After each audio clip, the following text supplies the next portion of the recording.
Hi. I was wondering, I'm doing like little interviews. I was wondering if I could get you in my vid. I don't know if you're, I'm doing like little beach, you know what, an interview. Yeah. Wait, where are you from? Russia. Russia, okay, cool. Are I'm you? from the US. From the US? Yeah, I was gonna ask you a question about Bali and see what your experience in Bali is like. All right, come on in the video. We'll do like a little quick interview. Okay, so you are from what city in Russia? Chelyabinsk. I've never heard of it. I only know 3 cities. No problem. Yeah, no problem at all. What's your name? Alexandra. Alexandra. That's a very typical Russian name, I believe, right? It's a typical name everywhere. Hey guys, sorry to interrupt the video. Check out the link below. I have a free coaching audit where I will send you a message personally, a voice note, giving you personalized feedback completely for free. I'm only doing this for a short time when I have it. So go ahead and hit the link below and let's get back to the video. How long are you going to be in Bali for? Until Monday. Okay, cool. First thoughts, what do you think of Bali? Too much traffic. Yeah, is that the only thought? It's just fucking crowded. No, just too much traffic, and people are nice, but it is Yeah. too much Traffic is traffic. crazy. Just Do you horrible. know how to ride a motorcycle? No, I don't know how to ride it, Yeah. and I don't really be a passenger often. So. Okay, I got you. That's cool. Well, you're gonna love it. It's gonna be a lot of fun. Just don't catch Bali belly. Good. Yeah. I'm Yeah. trying to now. Can I guess how old you are? Yeah, you can. 19, No? 18, 21. I don't know. Guess how old I am. I have no idea. I cannot tell you. You are over 18 since you're here, Definitely, yeah? True that. And you have some experience, I guess, doing something Yeah, I've been YouTubing for a while. for a while. You say For a while, yeah. You're like 27? Damn, you got it. Is it? You, Really? literally, yeah. I'm 28 Okay. in August. In August, okay. Yeah. Wow, good job. You're very smart, perceptive. Intuition. I can tell. Intuition, maybe. Let's Yeah. go. What do you do for work? I feel like you might be like a influencer of some sort. No. No? No. You're not nervous though. Like a lot of people get nervous, but you don't get nervous. You're like very About social. what? I don't know. Some people get nervous on camera, and Ah. you're very confident. So Yeah, but it's not my movie, so that's true. it's okay. Yeah. Awesome. My friends and I are going out to a really cool party tomorrow. Have you heard of Desa Kitsune? I haven't heard about anything here. Desa Kitsune is probably one of the best parties in Bali, and it's fun. You sound like a local. Yeah, I've been here for like 2 weeks, so you know, it's totally. But Already. this is like my 5th time here, so I live here. I love it here. What's up, bros? Made a new friend here on the beach. We were just talking about some like really cool topics earlier, but today we're gonna be talking about the 5 things I learned running in-person coaching boot camps for around 6 months, and it was a really intense, life-changing experience. But for now, we're just here on the beach, enjoying the vibes, warming up, you know, just getting into the groove before we set up a tripod and start filming. So here we go. Cloudy day at the beach today, but it's not raining, so that's all that matters. And today, I already told you what we're going to be talking about. Little interesting segment there with my friend who is from Saudi Arabia. I've always wanted to visit that country too, by the way. I've met a lot of people from there. Very, very nice people. So the first thing, the number one thing that I've learned while running boot camps, and guys, like, I'm trying to emphasize this, but I was running boot camps for like 6 months, bro. I had pretty much dedicated my entire life to approaching. I would wake up, just to give you my routine, I would wake up and before I even drank coffee, I remember this on my first boot camp, I really wanted to make it a point to get as many reps as possible. I would do like 10 to 20 approaches before my morning cup of coffee. And then we'd work out, approach in the gym, and then we'd approach after the gym, and then we'd go home and rest and study and research approach content and just figure out what we're doing right, listen to our recordings of our approaches, and then we would eat dinner, approach at dinner, and then we'd go out and then approach all night. So, man, I would have it to the point where I was literally dreaming about approaching. Like, I would approach all day, go to bed, and I was approaching in my dreams. And that was a weird feeling. I'm like, holy shit, I'm approaching in my dreams. Like, straight up getting rejected in my dreams, getting numbers, like everything, bro. It was my life's obsession for about, have a good day though. It was my life's obsession for about, 4 or 5 months. I mean, before that, I've been approaching a lot, but this was like the next level where I sacrificed everything for this. Like I was getting paid for the boot camp, yeah, but not that much. It was enough to survive. Like I'm breaking even on expenses and everything, but I'm not getting paid good money yet. But I did it for the experience. I wanted to learn exactly how to coach in person, and man, I learned a lot. I'm gonna explain that here in a sec. Let me get my, I'm all good, brother, thank you. Let me get my tripod set up down here, and we'll dive deep into the 5 things that I learned. Let's get it. Alrighty guys, so number 1, you can't outgame a bad mood. Now, the number one thing, this is the number one thing I learned, the biggest epiphany I had while coaching for 90 days, running boot camps every single week. And that is this: if you just get yourself into a good mood, 99% of the problems you're having will fix itself. So the main mistake that I would make while running the boot camps is I would give the student logical advice. I would tell them, hey bro, your body language is bad here, you're doing the wrong thing there, and fix this. And I would logically tell them what they need to fix. But because I was giving them negative feedback, sometimes it would put them into a bad mental state. And even though they logically knew what they needed to fix, they'd be like, yeah, I know, I get it. I should fix my vocal tonality or my body language, or, I'm being a little bit too needy, or, I'm nervous. They couldn't get over it because they were feeling down on themselves for messing up. So what I learned, my job as a coach, 90% of my coaching now is just getting them to feel good about themselves, pumping up their emotional state. Actually, the same way I would with a girl, it's funny enough. Congratulating them. So now when I'm coaching and they do their first approach and they completely fumble it, instead of saying, hey bro, you gotta fix that, and that, you did this wrong, you did that wrong, I just say, hey bro, fucking 1,000 out of 10, give me a high five, good job, brother. Like, you crushed it. I would make something funny about it. I would ask them, hey bro, what did you do good there? Well, I walked up and said hi. I'm like, yeah, fuck yeah, you did. Let's keep it going. And I would make sure they get the volume and the momentum they need to really break out of their head. And time again, what I realized was, if I can just get them into a good mood, half of the problems they have will solve itself. They'll stop being as needy, they'll think of more things to say, they'll have better conversations, and these alpha characteristics would come out naturally.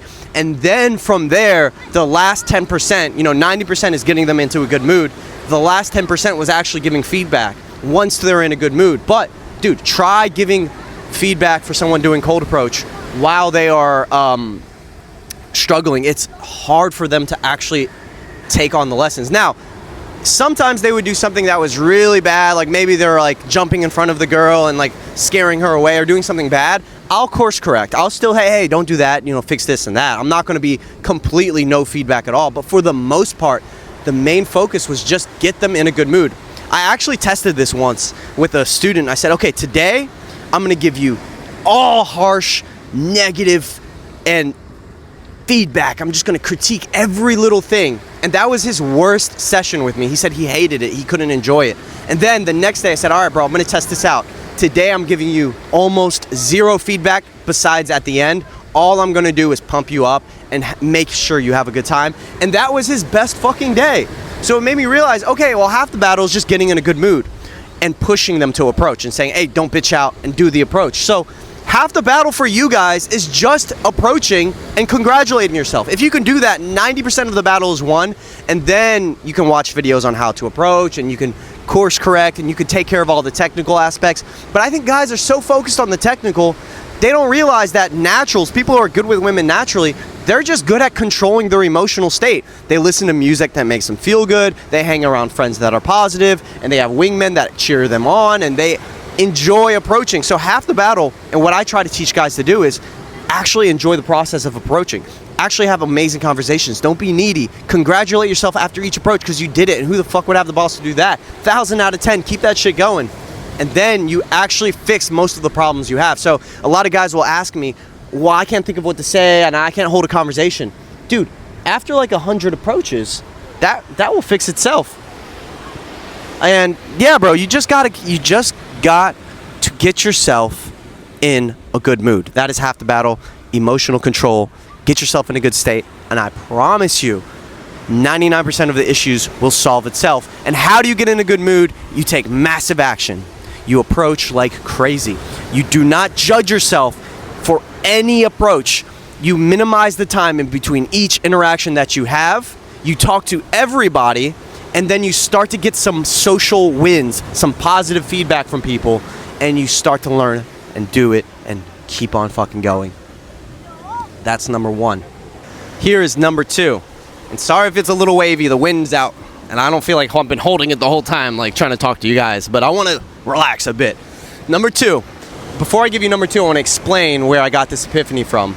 Now, on boot camp, guys are paying me upwards of $3,000 to get them laid. What does this do to my brain when we're out approaching? I am thinking way more logistically about who is the girl with, what is she doing after, does she like him, does she like me, what is the dynamic of her group, are they going to judge her if she goes home with us, is she complying if we say, hey, come over here, she's following our lead, is this a girl who can be pulled? We have 1 week together with my boot camp student, and I would even ask him, do you want to pull on this boot camp? And if they were like, yeah, I don't mind, yeah, I'm down, I'd be like, all right, let's go. Or if they were like, I don't know, I don't really care about pulling, I'd be like, let's commit. Do you want to try to pull? And they would say, okay, yeah, let's pull. What I learned is this: pulling is an intentional skill. I pulled more times in my life from nightlife in these last 6 months than I've pulled in my entire life. I was pulling sometimes 3 times a week. Since I've been in Bali for 2 weeks, I pulled 6 times. What I learned is this, the epiphany is this: pulling is an intentional skill. When you go out, you should, if you're looking for a result, you're good, you can walk through, no problem. Hi guys, how are you? Where are you guys from? Hello.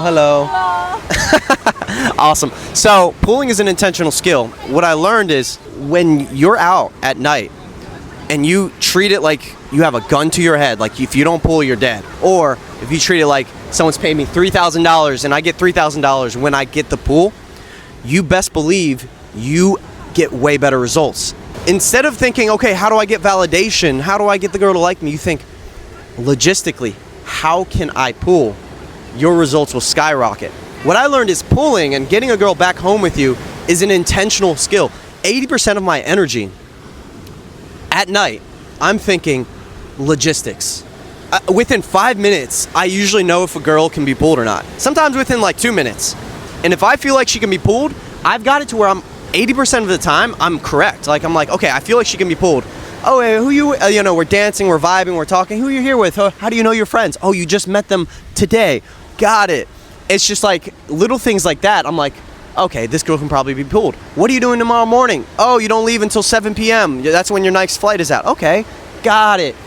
And 90% of the time, if I feel like she can be pulled, I will commit to that set. I will do little tests. Like, I will lead her around the venue in the first 5 minutes. I'm like, hey, come over here. Let's get a drink. I'll buy her a water. I don't buy. I have a little rule. I don't buy girls like expensive drinks if we haven't been intimate yet. But if we've already made out, sometimes I'll buy her a drink. But usually I'll just get a water. I'll say, hey, let's go dance here. Let's go dance here. She's following my lead. That means at the end of the night, whenever I'm like, hey, let's go outside. Hey, let's go grab some food. Hey, let's go back to my place. I have an awesome board game we can play. It's really fun. Whatever the fuck you want to say. You don't want to just say, hey, let's go back to my place and leave it at that, because it makes her kind of feel like, you know, you want to get rid of any like anti-slut thing defense going on in her mind.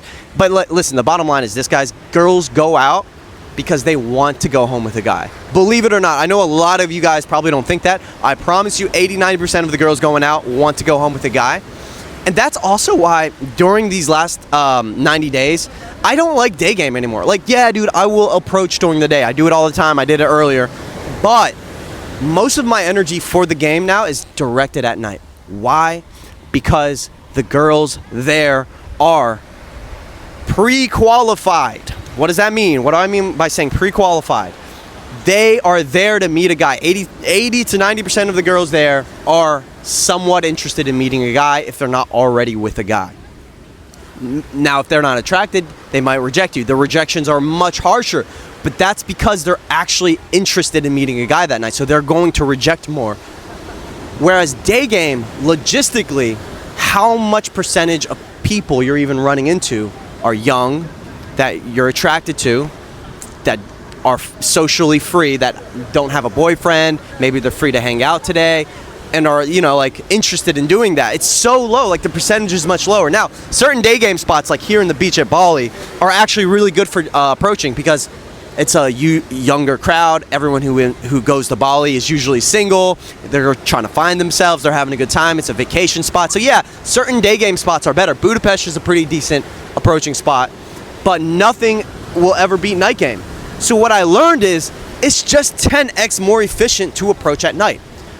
I've been doing this for years, and I've been doing day game mostly. I used to be a day game guy for most of my life. And I'll go on a date and I'll take her out and I'll go for drinks and do all this thing, and you're putting in so much energy to try to get a girl home with you, when at night you can literally get that job done in like 30 minutes to an hour sometimes if the girl likes you. Like, you'd be surprised if the girl likes you how fast you could just be like, hey, let's go back to my place.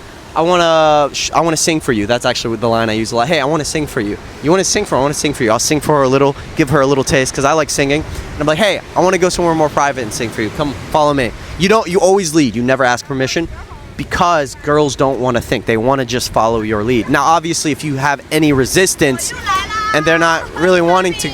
Ni hao, ni hao, ni hao. Hello, where are you guys from? China. You 我 which country? 哦，台湾。台湾？对对对，我是 I 台 don't speak. 哦，真的，我说中文一点点，哦，你说中文啊？一点点。我妈妈是台湾。他是中国人啊。妈妈是台湾人。对。好厉害 You live here? 对，住这边，在昌路。哦，做这个工作吗？对，这个我工作。I'll see you. Bye. I'll see you. She flirting with me, bruv. What was I even saying? I don't remember what I was saying. But the point I'm trying to make is going out at night, more efficient use of time. As soon as my brain made the connection of like, holy shit, I'm pulling like 3 times a week. I'm not even spending money on these girls, and they're going home with me, and there's no strings attached. I'm like, bro, this is amazing. Oh yeah, 我给你我的，你有 Instagram 吗？有，我刚注册的这个。Damn, I still speak. Like, it's funny because I never used Chinese, but since I learned it as a kid, I still know it, which is amazing. It's nice. Fucking love night game. And then, okay, the last thing I want to talk about is a lot of people will say like, oh, but the quality of girls at night is lower, and you're not going to find a high value girl at night. I call bullshit. I call absolute bullshit. Everyone, you can ask any girl. You ask a girl, hey, do you go out and party at night? They'll say no. They'll say no. Why? Because the connotation of go out and party at night is kind of like hook up, degenerate party. They'll say no. And then you'll see them out at night. And like, what are you doing out? I thought you didn't go out. Oh, but yeah, it's my friend's graduation. Oh, but yeah, it's my friend's birthday. Oh, but yeah, but you know, we're celebrating. Everyone goes out. Everyone goes out. Like, don't think, bro. I meet lawyers out at night. I pulled lawyers. I've met so many different kind of girls. People who are in college. I've met some crazy. And to be fair, there are some girls who go out way too much, and they're kind of like the club rats, kind of like me myself. I don't even judge them.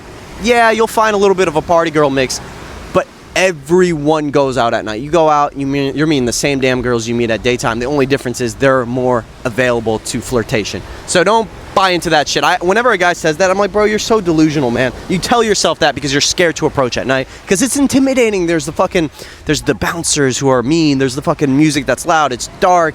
It's crazy. There's other guys there.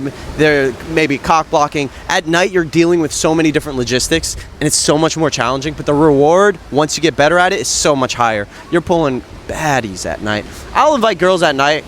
You know, I'll meet a girl. By the way, this is a little pro tip. If you meet a girl during the day, and you want to kind of turn off that like anti-slut defense where you don't want to make her feel like she's a party girl or something, and you say, hey, you should come out at night. You can frame it like this. Sometimes they're down. So if they're down, by the way, if a girl says, yeah, I'm down to party, let's go, she's down. Like, she's usually single, available. That's a good sign. But let's say, you know, she's not a quote-unquote party girl. You know, she doesn't go out regularly. Just be like, hey, you know, there's this really cool social event my friends are going to. We're not even drinking that much. We probably won't drink at all, really, but it's really cool. It's one of the best parties in town. Like, you frame it differently. You don't just frame it like, hey, do you want to go party tonight? Like, no. You frame it as in it's like a kickback, a social event, a fun gathering. You frame it differently. And then you just take her to the same bar, and I've pulled like that before as well. So, guys, this next one is one of my favorite ones because it's such a, oh man, it was like the largest sticking point that I've had in my coaching process in a long time. Hi, how are you? Very cute dog you have there. Where are you from? Jakarta. Okay, so you guys are here on vacation. That's another cute dog. Hello. Boop. Flirting. This was my number one sticking point in my coaching. Like I didn't understand why do some guys approach and they can just flirt naturally. And then why am I able to flirt now, whereas before I was not able to flirt at all? And I have some tips and tricks if you want them. I should make a flirting masterclass for you guys. I'll do that in the next video. Let me know if that's something you want. Why are some students, they can have conversations with the girl and yeah, they're vibing well, but they just can't turn the flirtation on. And then other students, they're just flirty. They're just naturally flirty. What I learned is this: flirtation is 100% internal. There's no words like flirty tips, techniques. There's some things you can do. Yes, I actually do have tips and tricks, but it is 100% internal. Once you're already intimate with a girl and you're like hugging her and she's cuddling with you and you get naturally aroused, notice how flirty that interaction becomes. Like if you're in bed with a girl, you've already broken the touch barrier. And that's a big thing. If you can just break the touch barrier as soon as possible, it will become a little bit more flirty naturally. But the problem is guys who don't know how to flirt, who aren't feeling aroused in their own bodies, they'll wait like days or hours or wait to even try to flirt. And then by then there's almost zero chemistry and the girl's put you in this category of guy that she's not going to be intimate with. So what I learned, the main epiphany is I was with my boot camp student, Akil. This is someone I spent actually a little bit more than 5 weeks with, coaching one person. And, you know, he paid me for all of it. And it was the most learning I've ever done in the game. And his last sticking point was he wasn't able to flirt. He got the vibing down. He got the body language. He learned how to approach and get rid of anxiety. He's building momentum. He's out of his head. But for some reason, every interaction, even when the girl liked him, I'd be like, why are you like running away from the girl when she likes you? We're working so hard and she'll show interest and he won't know how to flirt. And this is the bottom line. I'll just make this simple for you.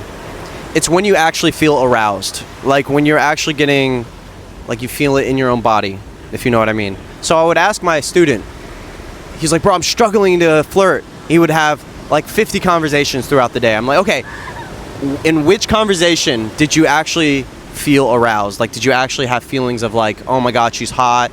Did you actually feel like, you know, like literally I want to like take this girl home? Like, oh my God, I feel super aroused. Like I don't want to get too vulgar here, but I'm getting like, he's aroused. Like which ones? He'd be like, none of them.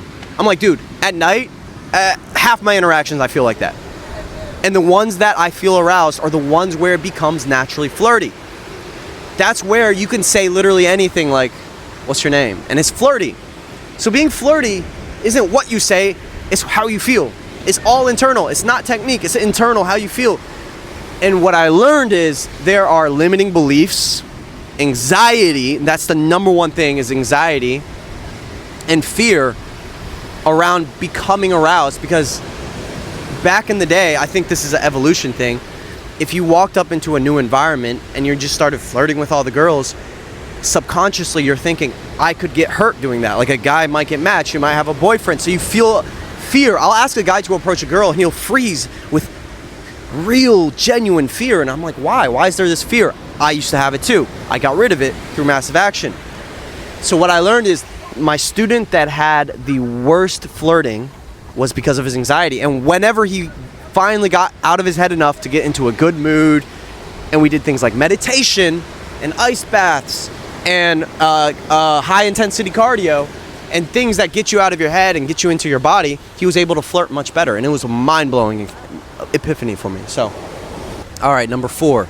This one is a little bit deep. It's a little advanced, and I'm hoping that I can deliver this in a good way.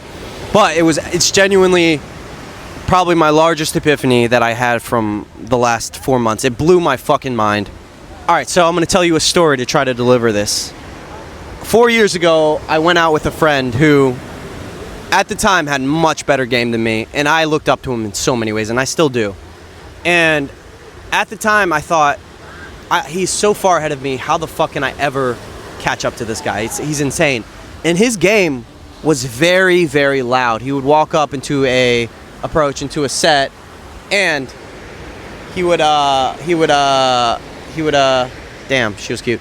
He would walk up into a set and he would approach, and he would have a routine memorized. He would say little lines, he would say funny things. You could tell that what he's saying is almost like it was staged, but it come out so flawlessly, like a performance, that everyone would laugh. He was the center of attention. He's really good at holding court and grabbing attention.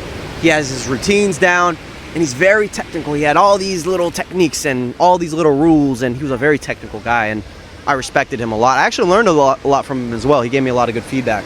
4 years later, I came out with the same guy, and this is after years of approaching consistently, starting the channel and doubling down on approaching. And to be fair, I've had my entire life dedicated to this one thing, whereas he's still working like a normal job. Like, this isn't his life. He does it as a hobby, and he's really good at it. Really good at it. Amazing wingman too. Nothing but good things to say about him.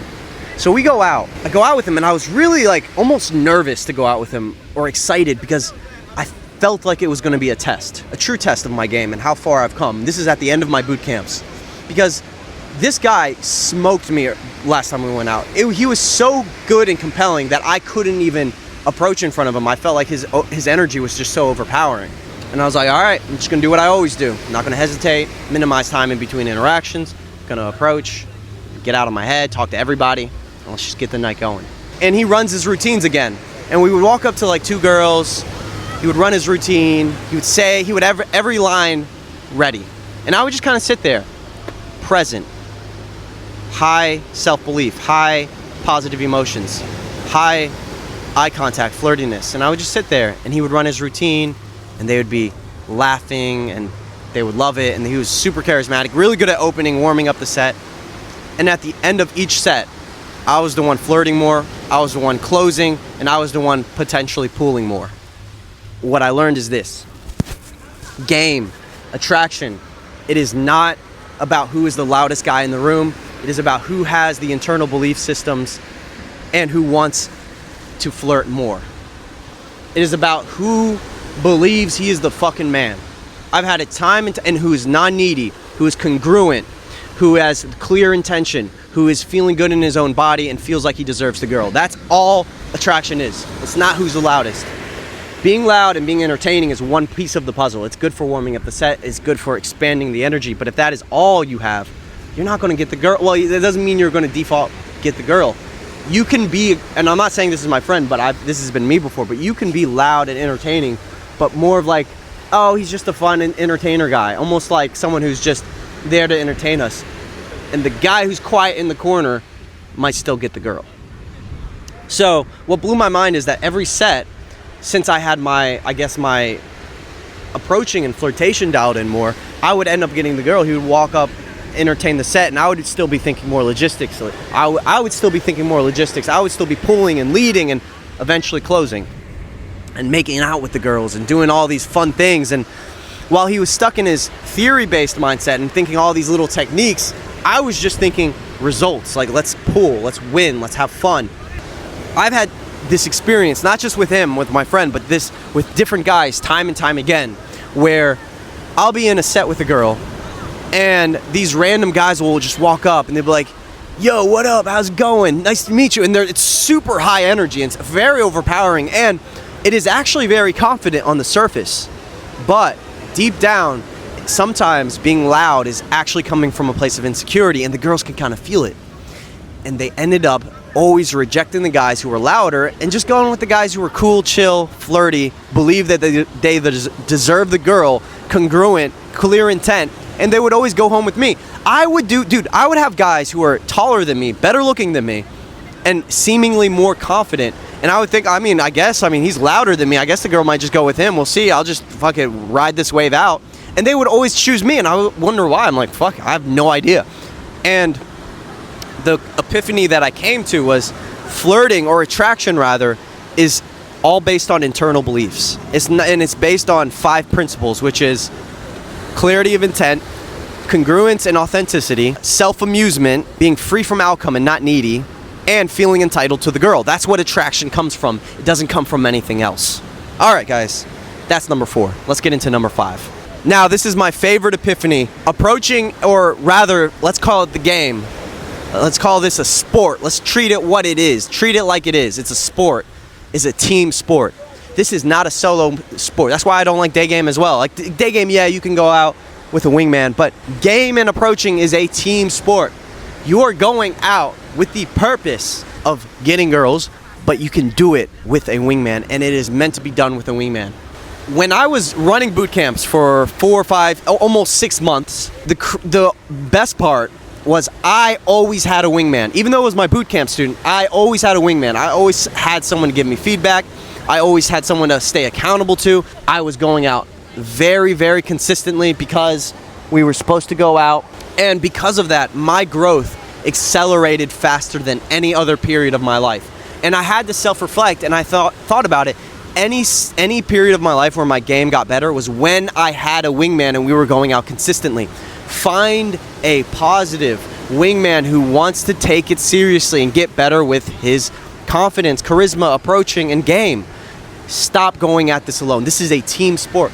Yes, absolutely, you should go out alone when you don't have a wingman. Yes, you should go out solo at night. It builds character. But now, in my blueprint, the first thing I actually do is find a wingman. Before I even go out and approach girls, sometimes the first thing I'll do is try to find a wingman out at night. I'll still be approaching girls, but the first thing you want to do is find a freaking wingman. Number one, find a wingman. It's a team sport. Alrighty, guys, hope you enjoyed today's video. This was a fun one. This was a powerful one. We got the dub. We got the close on a beautiful, exotic dancing Russian girl who just happened to be standing in front of me for like 5 seconds. I was like, oh my God. You know what? It's so crazy because it's what I noticed. Guys who are good with girls, they always have this aura about them where they'll see a hot girl and they'll just be like, oh my God, look at her. She's so hot. And they just love women so much. You gotta really be able to get out of your head enough to just look at a girl and think, wow, she looks fucking beautiful today. And that will get you farther than anything. Guys, I hope you enjoyed today's video. Thank you guys for watching. Peace and love. Woo!